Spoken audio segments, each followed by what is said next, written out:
Sudah peristiwa blokade SD swasta Yosudarso serta pemukulan kepala sekolah oleh oknum warga membuat banyak pihak prihatin. Selain menyisakan trauma anak-anak, peristiwa yang baru terjadi pertama kali di Batam tersebut juga dipastikan dapat mencoreng dunia pendidikan. Untuk membahas dampak dan tindakan yang perlu dilakukan agar peristiwa tersebut tidak lagi terjadi, saat ini kita sudah terhubung dengan Bapak Eri Syarial, Sekretaris LPA Kota Batam. Selamat malam Pak Eri, saya Robi dari Batam TV Pak. Ya, selamat malam Bung Robi dan pendengar pemirsa Batam TV dimanapun saja berada. Baik, terima kasih Pak Eri sudah bergabung bersama kami pada malam hari ini. Pak Eri, terkait dengan beberapa kejadian yang terjadi pada hari Kamis kemarin Pak, adanya kerusuhan atau keributan di sekolah dasar swasta SD Yosudarso Batu Haji Pak. Bagaimana Bapak melihat kasus ini dan dampaknya seperti apa Pak bagi anak-anak Pak? Ini kami prihatin ya dengan adanya aksi kekerasan yang terjadi terhadap kepala sekolah, dan menurut saya ini juga berdampak terhadap siswa-siswi yang ada di SD tersebut, karena memang mestinya lingkungan sekolah itu ya tidak boleh terjadi kekerasan baik fisik, psikis dan bentuk lain. Ya. Dan ini konflik ini tentu berdampak secara mental ya kepada siswa-siswi, apalagi ada terancam haknya untuk mendapatkan pendidikan atau kelanjutan pendidikannya ketika terjadi kasus-kasus seperti ini, dan ini harus diperjuangkan hak anaknya seperti apa, harus didudukkan, dan menurut saya ke depan harus bagaimana pihak-pihak terkait ketika ini ada kasus-kasus seperti ini lebih menyelesaikan dengan cara yang baik, apalagi ini melibatkan dampaknya terhadap anaknya. Baik, Pak Eri, pengamat pendidikan dari Unrika Pak meminta untuk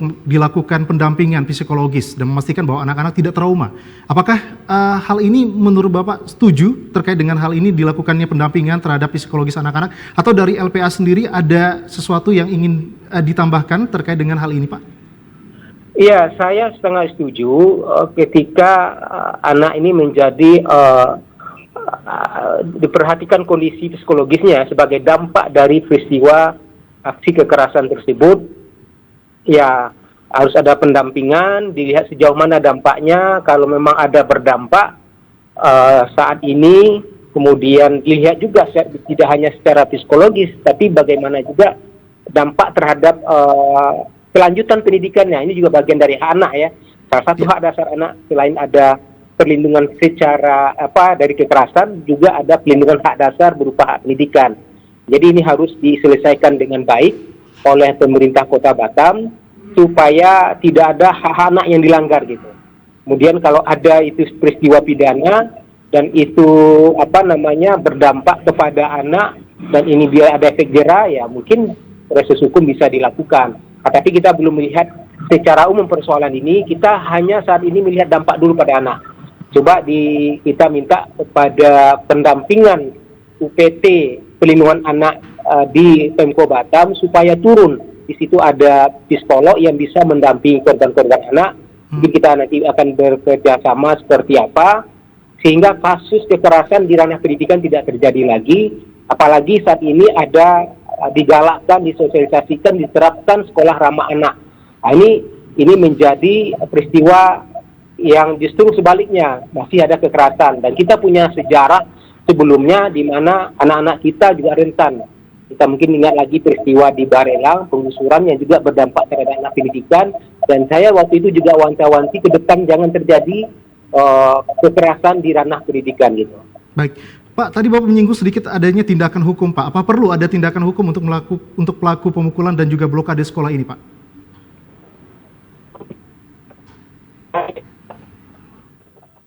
Perlu dilihat kondisi anaknya, ya tentu dilihat, dicek dulu kondisi psikologis anaknya seperti apa.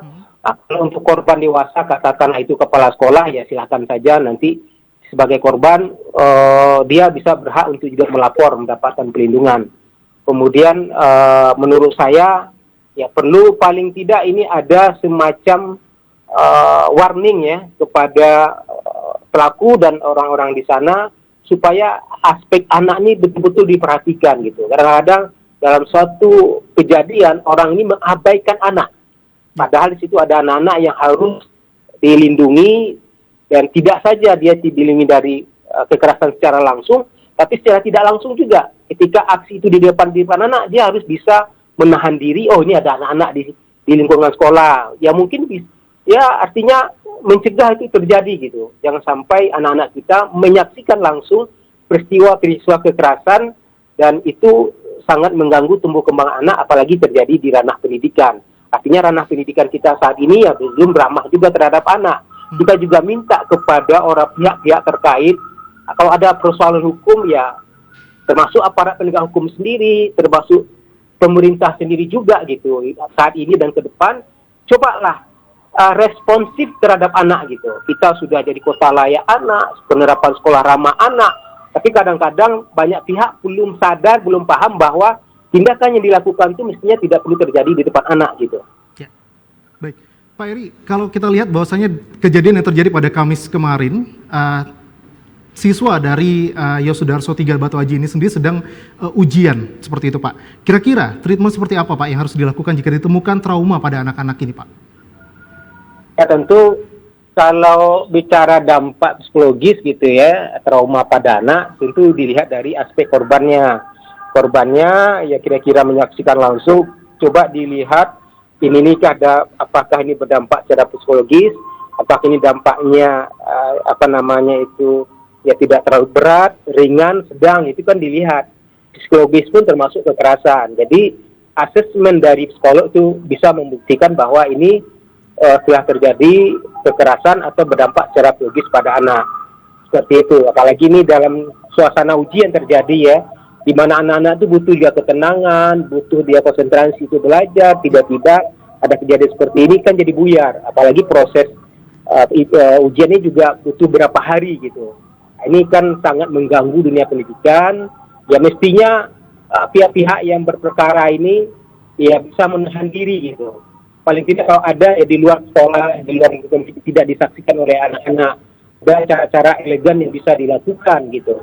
Tidak serampangan, tidak kadang-kadang kita abai lalai bahwa ya ini bentuk bahwa belum terbentuk sikap kita yang responsif, sikap kita yang betul-betul ramah terhadap anak. Padahal tuntutan undang-undang sudah seperti itu gitu.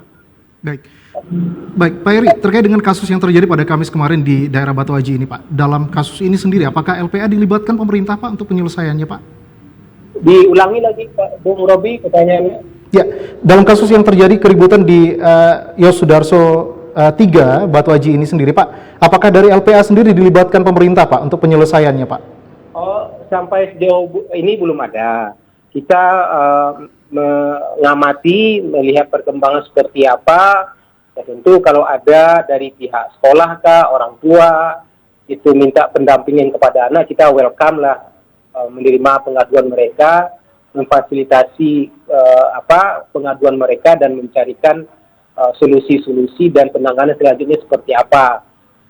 Masuk juga dari pihak aparat penegak hukum kah atau dari pemerintah, dinas pendidikan, mencari solusinya ya, kita duduk bersama. Kita sangat concern soal itu, dan itu ada masukan-masukan ke depan terhadap kasus ini yang mungkin dicarikan solusinya, dan ke depan bagaimana. Kita kan perlu juga upaya-upaya pencegahan selain upaya penanganan yang sudah terjadi saat ini. Baik, Pak Eri, selaku dari LPA di Batam sendiri, Pak, apa yang mungkin bisa Anda tawarkan atau dari LPA tawarkan untuk menyelesaikan kasus ini, karena ini memang ini menyangkut masalah pendidikan, Pak, yang ada di Kota Batam dan juga menyangkut pendidikan bagi anak-anak, Pak. Ya, yang kita tawarkan adalah bahwa kita kembali kepada komitmen, kembali kepada aturan. Kami karena paham soal perlindungan anak, bagaimana bersikap terhadap anak, ya tentu kita coba ya telaah persoalan ini dari berbagai aspek, terutama dari aspek perlindungan anak. Ya perlu juga mungkin ya semacam masukan-masukan pada pihak terkait, semacam rekomendasi.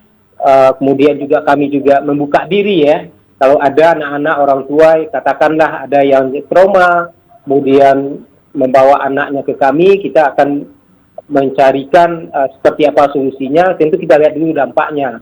Kita biasanya bertindak itu atas dasar bagaimana kondisi korban, apa yang harus kita lakukan, itu perlu asesmen ya, dengan korbannya langsung, apakah ini perlu secara pribadi atau secara kolektif gitu. Atau mungkin saja nanti kalau memang ada kita akan berkunjung ke sekolahnya, melihat tentu juga termasuk ini, apakah pasca kejadian anak-anak ini masih sekolah apa tidak gitu. Kalau masih terganggu sekolahnya, kita perlu upaya bagaimana menciptakan lingkungan iklim sekolah itu biar kondusif lagi, anak-anak bisa masuk sekolah, belajar seperti biasa, atau misalnya dampaknya tidak bisa sekolah, harus dicarikan dulu alternatif. Tidak boleh anak-anak ini berhenti sekolah dalam waktu yang lama, berapa hari misalnya, 1 hari aja itu udah, 2 hari itu juga sudah menjadi ini gitu, sangat terganggu, anak-anaknya tidak bisa sekolah. Jadi solusinya apa? Pemerintah harus memberikan solusi gitu. Kami bisa memberikan masukan-masukan, apakah dibikin satuan pendidikan darurat misalnya karena ada kondisi kompleks seperti itu. Yang penting adalah anak-anak ini kondisinya tidak terdampak. Mereka yang berkonflik silakan berkonflik, tapi anaknya tetap ini, termasuk dari pihak ini sendiri gitu ya.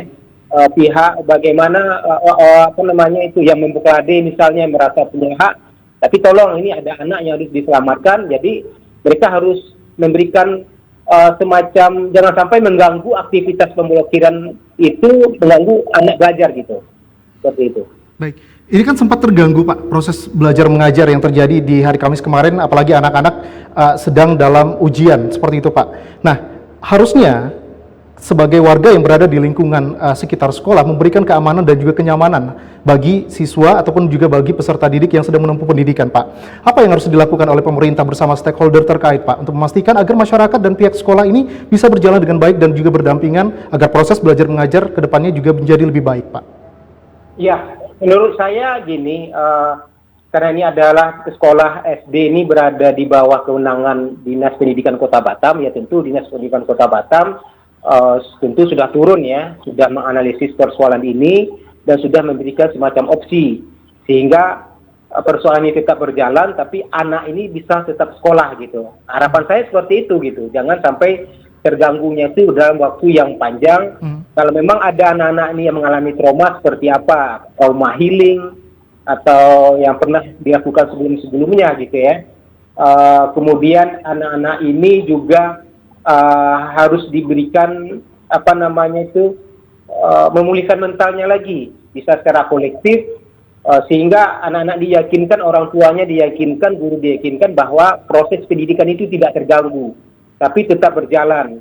Walaupun ini pihak sekolah swasta gitu ya, tapi menurut saya masih ada tanggung jawab pemerintah bagaimana, termasuk melibatkan di situ Dinas Pemberdayaan Perempuan Perlindungan Anak gitu ya. Kemudian ada UPTD, PPA, termasuk juga mungkin kalau perlu pihak kepolisian yang ada unit PPA-nya bisa membantu masalah ini, sehingga ketika kasus hukum ini berjalan, ya silakan ya mungkin dipisahkan dari anak-anak ini yang memang jadi korban gitu. Jadi dia tetap harus pendidikan jalan terus. Baik. Seperti itu. Baik, Pak Eri, selaku sekretaris dari LPA di Kota Batam sendiri, Pak, apa yang ingin Bapak sampaikan terkait kepada pemerintah, kepada warga sekitar, kepada yayasan dan juga kepada dunia pendidikan sendiri, Pak, di Kota Batam, agar memang hal ini adalah menjadi yang pertama dan terakhir terjadi di Kota Batam ini, Pak?